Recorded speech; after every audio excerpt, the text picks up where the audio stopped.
और पिछले 2 साल से मैंने ये काम स्टार्ट किया हुआ है, जिसमें मैं लड़कियों को टेलरिंग, कटिंग और हैंड फैशन डिज़ाइनिंग के रिलेटेड जो भी काम है वो सिखाती हूँ। और उसके साथ साथ जो हमारे ट्राइबल का कल्चर है उसको हम रिवाइव कर रहे हैं, जिसमें मैं अपने ट्राइबल्स का पहनावा है और जो खान पीन रहन सहन है सबको मैं रिवाइव करने की कोशिश कर रही हूँ, क्योंकि हमारी जो ये सकाफत है ये कम हो गई है। अब इसको मैं एक बार फिर से जिंदा करने की कोशिश कर रही हूँ।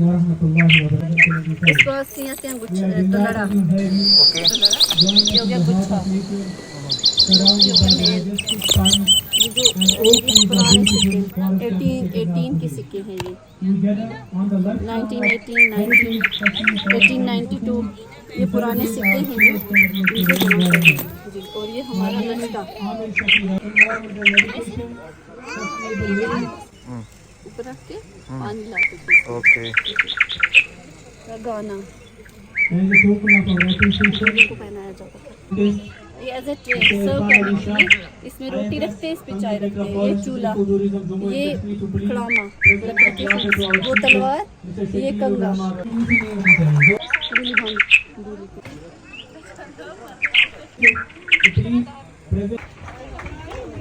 Big round of applause.